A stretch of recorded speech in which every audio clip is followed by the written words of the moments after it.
ಎಲ್ಲರಿಗೂ ನಮಸ್ಕಾರ. ಇವತ್ತಿನ ದಿವಸ ಕರ್ನಾಟಕದ ಕುಳ್ಳ, ಪ್ರಚಂಡ ಕುಳ್ಳ, ಹೆಸರಾಂತ ನಿರ್ಮಾಪಕ, ನಟ, ನಿರ್ದೇಶಕ ಮತ್ತು ಪ್ರಚಂಡ ಕುಳ್ಳ, ಇಂಥ ಒಂದು ಕರ್ನಾಟಕದಲ್ಲಿ ಕುಳ್ಳ ದ್ವಾರಕೀಶ್ ಅಂತ ಹೆಸರುವಾಸಿಯಾಗಿರ್ತಕ್ಕಂಥ ಇವರು ನಿನ್ನೆ ನಿಧನರಾಗಿದ್ದಾರೆ. ನಾವು ಕರ್ನಾಟಕ ಚಲನಚಿತ್ರ ವಾಣಿಜ್ಯ ಮಂಡಳಿಯಿಂದ ಅವ್ರಿಗೆ ಪರಿಪೂರ್ಣವಾದ ಗೌರವವನ್ನು ಅರ್ಪಿಸಿ ನಿನ್ನೆ ಕೂಡ ನಾವು ಆಫೀಸ್ ಬೇರರ್ಸ್ ಹೋಗಿ ಬಂದ್ವಿ. ಇವತ್ತು ಎಲ್ಲವೂ ಅರೇಂಜ್ಮೆಂಟ್ಸ್ ಮಾಡಿಕೊಟ್ಟಿದ್ದೀವಿ. ಸರ್ಕಾರದ ಜೊತೆ ಮಾತಾಡಿ ನನಗೂ ಮತ್ತು ದ್ವಾರಕೀಶ್ ಅವರಿಗೆ ನಾನು ಸಣ್ಣ ಹುಡುಗನಿಂದಲೂ ಅವ್ರಿಗೂ ನನಗೂ ಒಡನಾಟ ಇದೆ. ನಮ್ಮ ತಂದೆಯವರ ಕಾಲದಿಂದಲೂ ಮುಸರಿ ಕೃಷ್ಣಮೂರ್ತಿ ಅವ್ರನ್ನ ಕಂಡ್ರೆ ಅವ್ರಿಗೆ ಬಹಳಷ್ಟು ಅಭಿಮಾನ.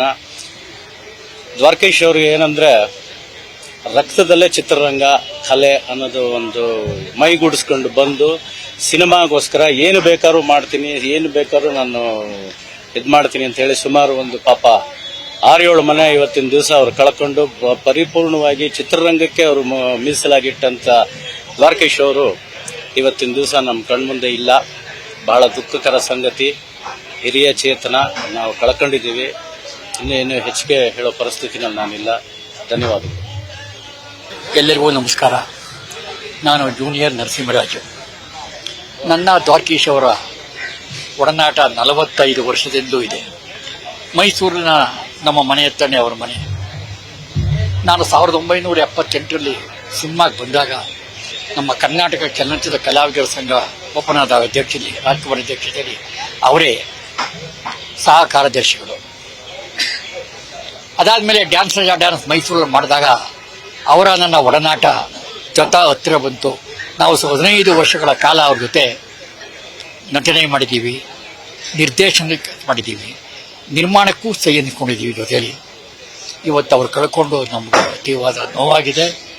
ಮತ್ತು ಜೊತೆಗೆ ಚಿತ್ರರಂಗಕ್ಕಂತೂ ಅವ್ರು ಇನ್ನೂ ಮಹತ್ತರವಾದ ಕೊಡುಗೆ ಕೊಡಬೇಕಾಗಿತ್ತು, ಆಗಿಲ್ಲ. ಅವ್ರು ಹೇಳ್ತಾರೆ ಯಾವಾಗಲೂ, ನಾವು ಮಾಡೋದು ತಪ್ಪು ನೀವು ಯಾರು ಮಾಡಬಾರ್ದ್ರು. ನಾನು ಸತ್ತರೆ ಯಾವತ್ತೂ ನನ್ನ ಜೊತೆ ಈ ಕಡೆ 4 ಜನ ಹೊಸ ಹೀರೋ, 4 ಜನ ಹೀರೋಯಿನ್ಗಳಿರಬೇಕು, 8 ಜನ ಅನ್ನೋ ಅವರ ಮಹಾದ ಅಭಿಲಾಷೆಯಿಂದಲೇ ಅವರು ಬೇಕಾದಷ್ಟು ಜನ ಹೊಸ ಹೀರೋಗಳನ್ನ ತಂದದ್ದು. ಇವತ್ತು ಅವ್ರು ಕಳ್ಕೊಂಡು ನಾವು ಗುರುಗಳ ಸಮಾನ ಕರ್ಕೊಂಡಿದ್ದೀವಿ. ನಾವು ಅದಕ್ಕೆ ಅವರಿಗೆ ನಮಸ್ಕಾರ ಹೇಳ್ತಾ ನಾನು ಕೊಡಾಡ್ಬಿಡ್ತೇನೆ. ಕನ್ನಡ ಚಿತ್ರರಂಗದ ಹಿರಿಯ ಚೇತನ, ನಮ್ಮಂಥ ಕಲಾವಿದರಿಗೆ ಮಾರ್ಗದರ್ಶಕರು, ಗುರುಗಳು. ಜೀವನದಲ್ಲಿ ಅವರು ಚಿತ್ರರಂಗದಲ್ಲಿ ಅತ್ಯದ್ಭುತವಾದ ಸಾಧನೆಗಳನ್ನು ಮಾಡಿದವರು. ನಾವಿವತ್ತೇನು ಒಂದು ವರ್ಡ್ ನಮ್ಮಲ್ಲಿದೆ, ಪ್ಯಾನ್ ಇಂಡಿಯಾ ಮೂವೀಸ್ ಅಂತ ಏನೊಂದು ಹೊಸ ಒಂದು ಆವಿಷ್ಕಾರ ಬಂತು. ಅದನ್ನ ಆಫ್ರಿಕಾದಲ್ಲಿ ಶೀಲಾ ಸಮಯದಲ್ಲೇ ಮಾಡಿದ್ರು ಅಂದ್ರೆ ಅವರ ದಿಟ್ಟತನ. ಸುಮಾರು 50ಕ್ಕೂ ಹೆಚ್ಚು ಚಿತ್ರಗಳನ್ನು ನಿರ್ಮಾಣ ಮಾಡಿದ್ದಾರೆ. ಅವರ ಭಾಗ್ಯವಂತರು ಸಿನಿಮಾ ಅವರು ನಿರ್ಮಾಣ ಮಾಡಿದಂಥದ್ದು, ಅದನ್ನ ಮರೆಯೋಕೆ ನಾವು ಸಾಧ್ಯ ಇಲ್ಲ. ನಮ್ಮೆಲ್ಲರ ಆಸೆ ಇಷ್ಟೇ, ಇಂಥ ವ್ಯಕ್ತಿಗಳು ನಮ್ಮಿಂದ ದೂರ ಆದಾಗ ಕಲಾರಂಗಕ್ಕೆ, ಸಿನಿಮಾ ರಂಗಕ್ಕೆ ಅತ್ಯಂತ ತುಂಬಲಾರದ ನಷ್ಟ ಅಂತಾನೆ ಹೇಳಬೇಕು. ನಾವೇನೋ ಕಳ್ಕೊಂಡ್ಬಿಟ್ವೇನೋ ಜೀವನದಲ್ಲಿ, ನಮ್ಗಿನ್ಯಾರು ಇಲ್ವೇನೋ ಮುಂದೆ ಮಾರ್ಗದರ್ಶಕರು, ಹೇಗೆ ನಾವು ಈ ರಂಗದಲ್ಲಿ ಮುಂದುವರಿಯೋದು, ಯಾರು ನಮ್ಗಿನ್ನು ಈ ರೀತಿ ಸ್ಫೂರ್ತಿಯಾಗಂತ ವ್ಯಕ್ತಿಗಳು ಬರ್ತಾರ ಮುಂದೆ, ಇವೆಲ್ಲ ಪ್ರಶ್ನೆಗಳು ತುಂಬಾ ತುಂಬಾ ತುಂಬಾ ತುಂಬಾ ಕಾಡುತ್ತೆ.